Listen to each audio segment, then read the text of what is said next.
have ice in my mouth. Crunch it. Welcome to the Ugly Truth. ASMR Ice Crunch. Go. Ugh. Ugh. Hello, everybody. Howdy. I don't know why I'm coughing. It's really annoying. I'm going to blame the fact that we're in our first actual rainstorm. Maybe, or maybe I'm just dying. Oh, well. It could be that. It's probably both. It's probably both. It's true. There's so much I want to talk about. Oh, sweet. Because so much has happened. Many things. Let's get the deceased out of the way. Okay. Diane Keaton passed away. Yes. And mad props for not telling anybody. Apparently she was ill, and then just they announced that she died. Wow. How old was she? 79. Okay, it's a little young for my taste. Agreed. Yeah. I know everybody would go, "Oh, that is not a long run. Not anymore." No. 79 is Well, young. a celebrity 79 feels like a normal person 85. Well, it depends on what her life was like prior to That's what I mean. becoming The coastal if there was grandma. any partying or anything like that in Right. the younger years. Right. Rock Sorry. star kind of stuff, maybe, but I don't know. Yeah. I don't know. I don't know if Diane Keaton was that person, but I don't know. I mean, you know what I didn't know, and I can't. wait, was she on SNL For what? or not SNL? Was she Canadian? No, Who am I thinking of? I don't know. I thought she was on a comedy show. No, she's an iconic actress. I know what she is now. I just thought that one point she was in comedy. So It's so weird to me. not that like you a don't know who Diane comedian, Keaton but is. of course I do. I'm just like I think I'm mixing her up with someone else. I think you're though. mixing her Yeah. up with someone as well. Yes. Anyway, what I didn't know was that from 1974 to like 1994 or something like that, she was with Al Pacino. They were a couple Oh, for a really long time, and she gave him an ultimatum. She's like, "I want to get married," yeah. and he's like, "Nah." Oh, So she broke up. So the relationship ended, and then he Okay. kind of, I'm sorry, but since that point, not great. Like, he's not been great. Oh, you know, well. he's kind of slid down the hill. well, he's not that great of a person, I thought. No, I think he's fine. I don't know about Oh. that, but I mean, as far as women and go, I mean, like he was with Beverly D'Angelo for a while. I think they had a kid. I can't remember. Oh. But he's kind of not great. I think that, No Michelle Pfeiffer? no, I think Diane Keaton was his grounding, his person. And he even said, he goes, "No, I was stupid." Oh. You know, he goes, "I just didn't want to get married. I was young. I was a sure. fool." And it's like, yeah, you were. Yeah. That was Diane Keaton. Like, hello. She's a catch. And she never, from what I can recall, never got married or, I mean, you know what, I could be wrong. I don't know that much about her You personally. didn't do the we have so much to talk about, but I didn't do any deep dive. No, just that she looks good in any hat, as my son would say. That's funny. I did hear something about her today from Reese Witherspoon.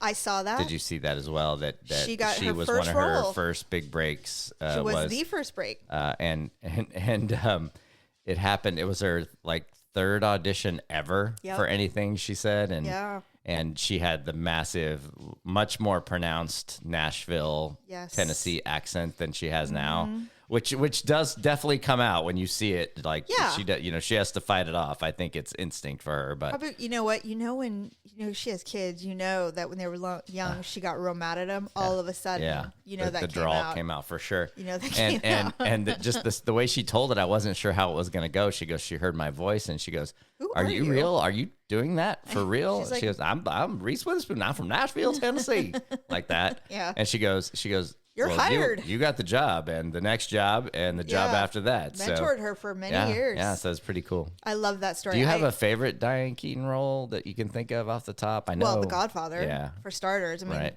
full stop. The No, Godfather. yeah, no question. But obviously, First Wives Club was really good. Yeah. The Family Stone is one of my favorites.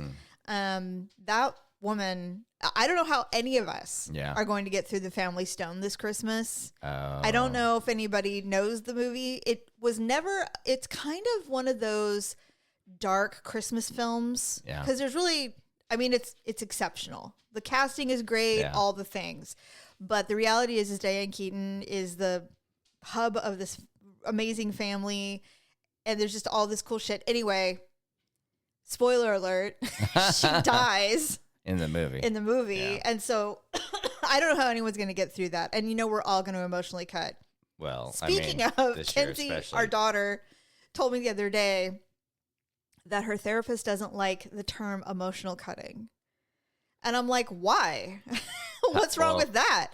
First of all, how did it come up? Well, because first of all, my sisters and I have been using that term forever. It's emotional cutting is essentially watching something that makes you weep uncontrollably. And it's a good way to just get emotions out or whatever.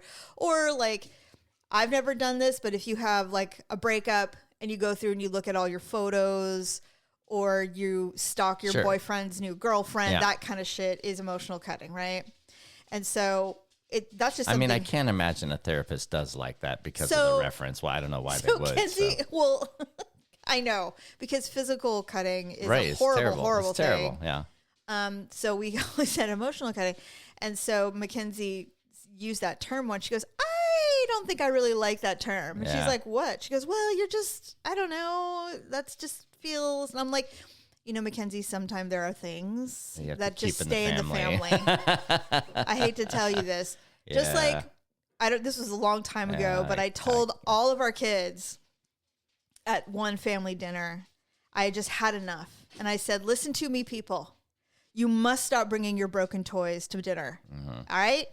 No more broken toys to dinner. And I was referring to their exes or boyfriend, girlfriends at the time. People they were with to try and fix. Yeah. Or be fixed by.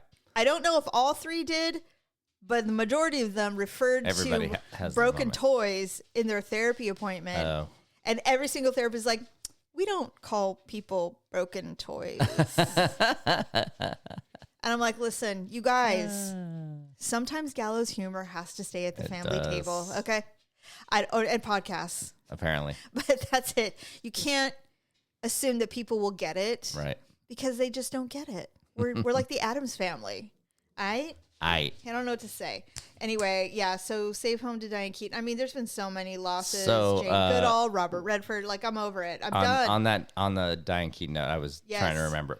For me, Father of the Bride. Oh, okay. But that her most famous role, I have never seen, nor do I have any ambition to see, which is Annie Hall. No, me neither. Yeah. I mean, I've seen, like, I saw Hannah and Her Sisters. I think she's in that, if I'm not mistaken.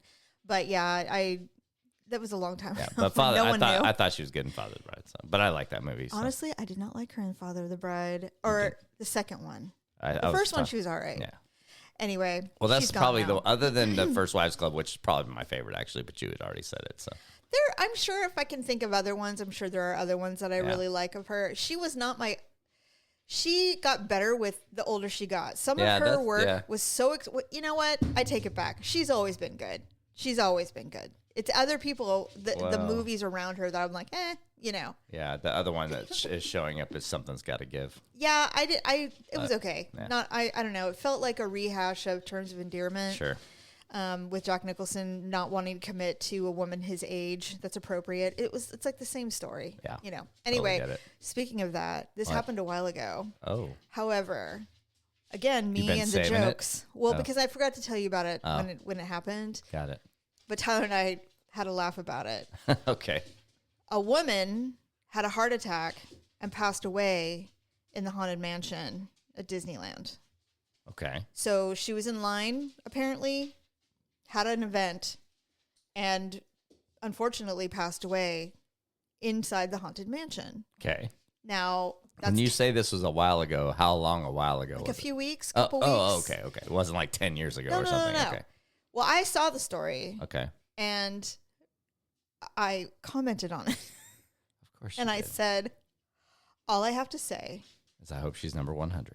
I have to say is if this was me, I would be incredibly disappointed if my family did not crack 1,000 ghost jokes. Yeah. 1,000 at my funeral. 999. That I was the 1,000th ghost. Yeah. Honestly. Yeah. Come on. You commented on that? Yeah.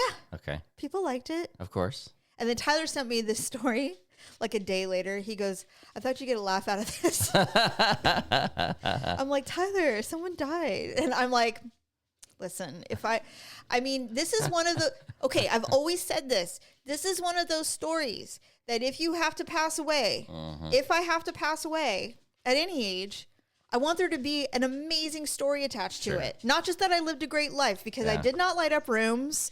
No one thought that I was the delight of their life, except for you maybe. Me. Other than that, That's not how my funeral is going to go. But if something incredible happens, like God forbid I go to Africa and I get gored by an elephant or a baboon or I have a heart attack in the haunted mansion. Yeah. That is a story that everybody will laugh at the memorial that I know you're going to have, even though I would not want one. I know you will, because I want you to drink all our wine. Oh, Jesus. That's a party. But gonna have to start when you're going to hospice and work my way toward it. All I can say is my son knows me well. Yeah. And I love that he sent that to me. He's like, I thought you'd like this. I'm like, I do. It's that gallows humor, man. I'm not happy that someone lost their mother, obviously. That's not it. Disneyland would never be the same for you. I mean, no. And how do you take your grandchildren and go, hey, you guys want to go to Haunted Mansion? You know, your grandmother's here. Like, God. They'd be like, what do you mean? It'd be terrible. It would have been better if she had died on the actual ride.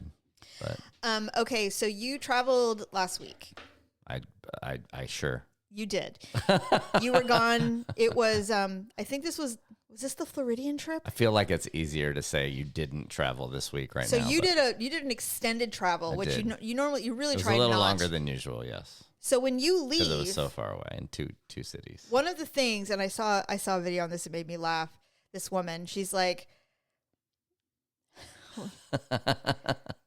that when she is alone, when her husband or when she travels, because she's a comedian, she goes, when I travel, I don't eat meals. She's like, I literally had 3 pieces of aged cheddar for lunch today and a spoonful of pate.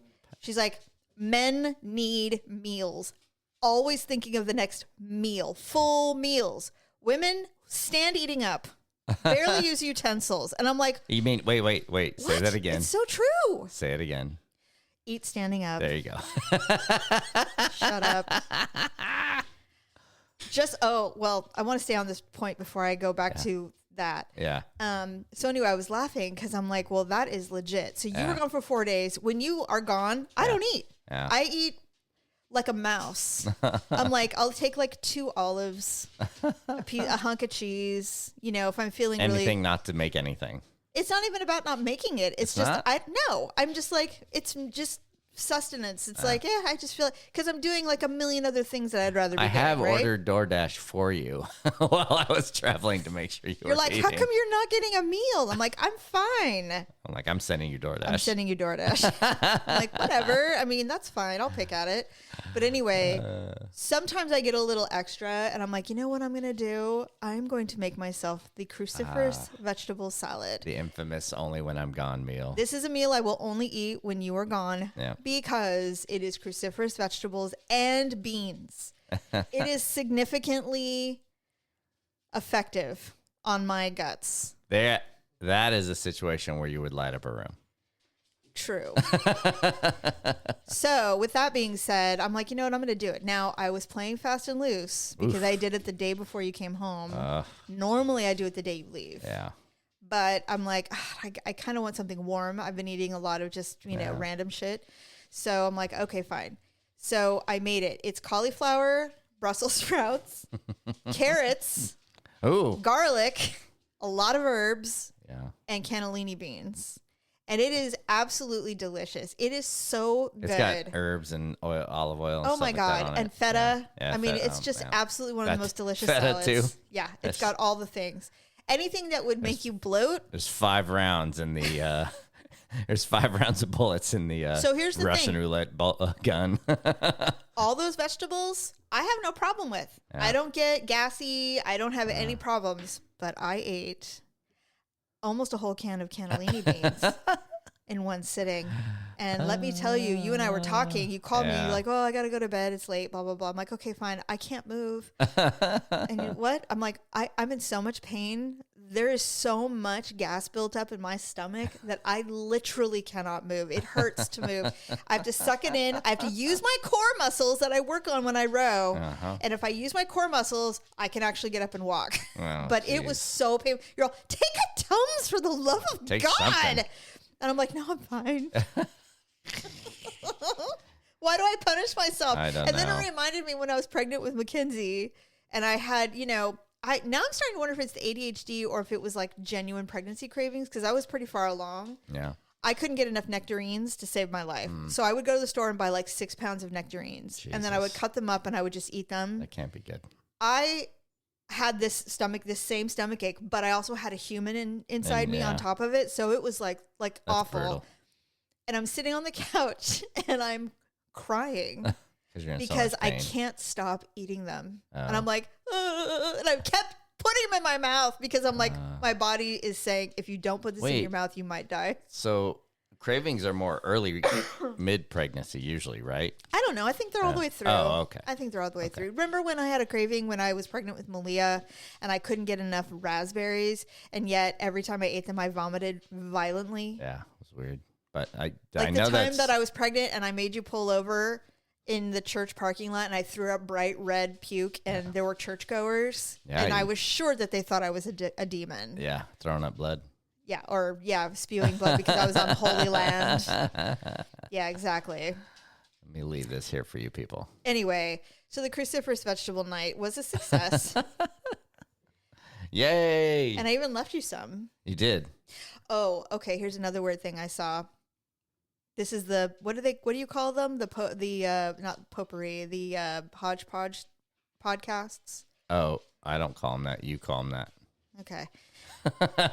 Just all these random thoughts. Oh, yes. All these random thoughts that are in my brain. Fine. Deep thoughts. No, not deep. So Harry and Meghan, Markle and whatever. Yeah, Meghan Markle and Harry, they're doing a little bit of some press. So they're like everywhere right now, all over social media and stuff. I have no beef. I personally, unlike some people, I don't have any beef with Meghan Markle. I don't give a shit. She's just trying to live her life. I don't really care. Whatever. Harry has always been not my fave as far as handsome looks go. I'm not a big fan of his, whatever. But he's always had a nice head, thick head of hair. Yeah. You know. Unlike his brother. Unlike his brother, who's bald now, which is fine too. But he used to have a beautiful head of hair. Now he does not. Anyway, so there's a picture of them coming out of somewhere. Dude is balding. Yeah. And you can see through the top of his head. From his dad. You can see through the top of his head. Yeah. No, his dad has a thick head of hair. The balding comes from the mother. Oh, that's right. So I'm like, oh no, it's time to shave. Yeah. You can't do that. You look like you have a little puff. Yeah. Like a little puff. You can't do that. You gotta let it go, buddy. You gotta let it go. We can't have it. You look like a baby. You would think there would be baby hair. It's not good. Hair Club for Men Royal Edition. I mean, if they wanted to. Funny that you say that, because I thought the same thing. I'm like, why don't they just go to Turkey and get hair transplants or something? Like, you can stay off the grid for a few months. No one's gonna notice. Money's not an issue. Wear a hat.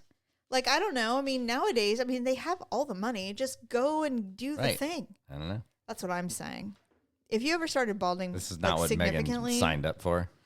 All I'm saying is that if you started getting bald, like truly, I'd be like, hey, look, like we're not rich people, but I think we can afford a little bit for some plugs.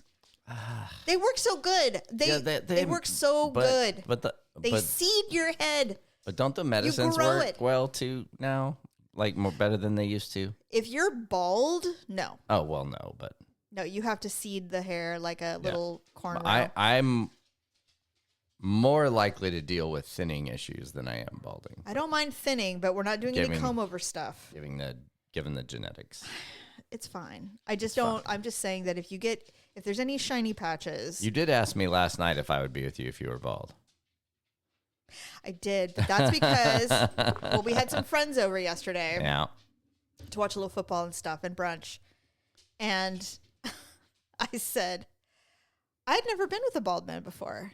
Well, they were talking about how Robert Saleh, who's the defensive coach for the Niners, was quote unquote hot. Yeah, who liked him? Mackenzie? No, I thought one of our children. No, it was Greg. Thought he was hot. And then somebody looked it up. Kenzie did. And Kenzie looked it up, and we started and then you said, "I've never been with a bald man." I've never been with a man who's bald, and you're like, "Well, we can make that happen." Greg can make that happen. He's a hairstylist. And I'm like, "Hey, you could be with a bald lady too if you want." That would be funny. No, let's not do that. Let's not do that. Hey, you know what? I'll just get one of those bald caps. See how it goes. I'm going to do that. Oh my God. You're going to freak out. You'll be like, no, please. Where's your hair? Damn it. That's so funny. Okay, I did a weird Google today. Okay. Wait.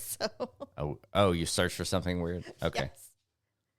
So, I might be in the throes of an ADHD attack today. I'm unsure. Or I don't think those are an attack. I don't know. I don't think that's an attack thing. I think you just have it. Anyway. It's not like anxiety. Anyway, a post came up that said a gentleman from, I think, Santa Cruz area, California, won the large gourd contest. Oh, uh-huh. I think it was like a 1,200. It's not a pumpkin. It's a gourd. Well, whatever. I think it's a gourd. Okay. It's probably It was 1,200 pounds. 1,200 pounds, Jesus. And he won. Yeah, I would hope so. And I was like, that is significant. Yeah. That is a lot. And then I'm like, you need a fucking tractor to move it. Oh, yes. And then I'm like, what do they forklift. What do they do with them when they're done winning? Yeah. Right? So I Googled, I'm like, what do you do with a winning gourd after a competition? First of all, you bronze it. I am sick of AI answering these questions. I want links to places. I don't want AI going, well, according to the internet. I'm like, no, I don't want you doing the work like that. Yeah. I want links of what people do. And so I finally found a couple links. Yeah. So these are the top 3 things that they do with winning gourds. Giant prize-winning, record-setting gourds. Yes. Got it. First and foremost, they pull the seeds. And depending on your reputation in this world of large gourd growing, you'll sell the seeds. $100 per seed. Yeah, I believe it. $100 per seed. It's like horses. Yeah, exactly. Horse semen. Yeah. It's insane. I was like, what? I was shocked. Just put it out to stud your giant gourd. That's what they do. But then they also, so this one guy. That makes sense. I wouldn't have thought of that, but that makes sense. Yeah. So this one guy apparently takes his gourd home and he puts it in his front yard and he lets all the little children come over in Halloween time, obviously. Yeah. And he lets them paint it. He lets them climb all over it. He can do whatever he wants. And then he will also allow artists. What? Go ahead. He will allow artists to turn it into like a masterpiece. Like he'll let them carve it or whatever. Oh, yeah. Because they have those. Yes. Yeah, right. So he'll give it to somebody to participate in a carving pumpkin, whatever. Yep. But ultimately, after they cull the seeds, they donate it to zoos or farms. That makes sense. So that makes sense. Nothing goes to waste. Yeah. Everything. And I was kind of glad to hear that because I'm like, what do they do? What's happening? Is our puppy missing? No, he's just playing. So anyway, I was on the scratching post. I was very impressed to hear that nothing goes to waste. Yeah, that's cool. Well, I would imagine so, but I wouldn't have thought of all those things. The seed thing makes sense, but I wouldn't have thought of it. No. The carving, I probably would have thought of that one, but I did. That's cool that they cut it up and then they donate it, paint it, and all that kind of stuff. That's cool, awesome. So then I ended up on Reddit, of course. Of course. And somebody said my neighbor was really into the pumpkin thing, the large growing. Oh, and this is how he did it. He would start with 8 plants, and then he would watch them grow because this is like a year-long thing, right? 8 plants, he'd watch them grow. Then he'd whittle it down to 4 and then 2. And he would even sleep next to them at night because of deer. He was guarding them.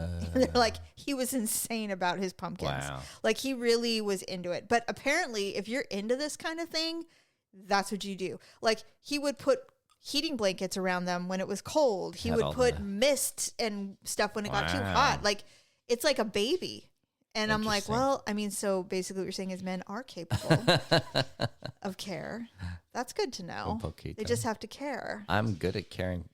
I was very good at caring for our puppy today. You are very good at it. When he had to go potty and it was raining outside and he'd never really been out in the pouring rain, I took an umbrella and held it over him while he peed. I mean, I don't even know how to respond to that because I can't believe I did it. I had him and I was gonna go out there. I was like, man, it's raining a lot. I was like, you know, Stewie, we're getting an umbrella. So I grabbed an umbrella and I stood there in the middle of the lawn with the umbrella over the two of us, and he peed, and then we came back in the house. That's pretty interesting. I don't know, man. I don't know what to say about it. Anyway, I think I've exhausted for now your on my thoughts until another one. You could have an ADHD attack, so I could have an ADHD attack. Be prepared. But yeah, so yesterday was super fun. That was a blast. I loved. Okay, so everybody came. It was an impromptu family dinner on top of it, which was amazing, by the way. Yeah. When all the kids come, they're like, hey, yeah. I mean, I know they were there to see Greg, honestly. They were there to see our friends. But and the puppies. And the puppy, of course. Yeah, there was a puppy play date, and it was the impetus for this whole thing. That's right. It was great. It was awesome. I'm so glad we did that. Me but too. Anyway, at the end of the night, everybody had left except for our friends. And you decided to turn on Wicked. Now, They asked me to. Oh, they did? Uh-huh. Oh, I didn't know that. Because I told them I owned it. Oh, that's so nice. So we're watching it. Actually, they kind of asked me. I joked about the last time they were here. Because we felt it was New Year's Eve. Yes. And I go, wouldn't it be funny? Because we got that's right. I remember 2 minutes into Wicked and we were passed out. Well, yeah, because it's a 3-hour movie. And I said, you guys, if we stay up, we're up till 4 a.m. Yeah, and we all decided, we're never going to make it. Let's go to bed. Yeah, we're never going to make it. We're so tired. And so that was the last time they spent the night at the house from a long day of partying. Yes. And I thought it would be funny to see if it was where it was left off. It wasn't. But it wasn't. It had reset. But, it reset. But we ended up watching it. That was a really fun we all fell asleep watching Wicked, which was so funny because it was 9 o'clock. Well, it was not first late. of all, we had been drinking all day. We had been, yes. But what was really funny is that I think all of us kind of faded in and out at one point because we all caught each other sleeping. But the two of them really fell asleep. Yeah. And you know how I know they really fell asleep? Because the TV was on level 50.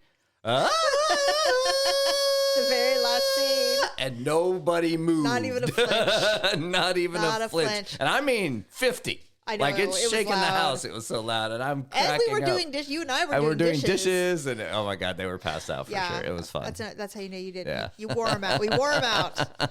But that was really funny. So I'm not going to say who. Because okay. At some point, I don't remember exactly when you went and got Taco Bell. I did. And Greg was like, how did he get Taco Bell? I'm like, it's literally a block away. You could walk there. He goes, Daryl walked to Taco Bell? Yes. I'm like, no, I don't think so. No. Anyway, so we're eating our Crunchwrap Supremes. Oh, my God. And I swear to God, that's why when he woke up in the morning, he's like, I guess I had a good time because he had food all over his jersey. Yes. It was the Crunchwrap Supreme because freaking their dog jumped up and started eating it while he had it in his hand. It was a mess. And I'm like, Craig, your dog. Then we're laughing because we both started singing at this random point in the movie at the same exact time. Oh, funny. And we laughed so damn hard. And Glenn's like, you guys are being too loud. Okay. And he's like, it was so funny. And then there was some fuzz from this little furry pillow that we have on the couch. Oh, yeah. And there was some fuzz. And so I picked it up. I'm like, oh, what is that? Greg goes, oh, there's lettuce all over the couch. He picked it up and he put it in his mouth. And I'm like, Greg, that's not lettuce. He's like, I need to wash my mouth out. And I'm like, you do? He's like, what is this? I'm like, there were, let me just put it to you this way. The two of us had so much fun. Oh my God. There were. I laughed so hard. Nine? I don't know if we should brag about that, by the way. 9 corks. 9 corks of a mix of champagne and wine. And one of those was a Magnum. Okay, but there were also 9 people at our house. So let's not act that's still a bottle each. I know. It was excessive. Fun. It was excessive.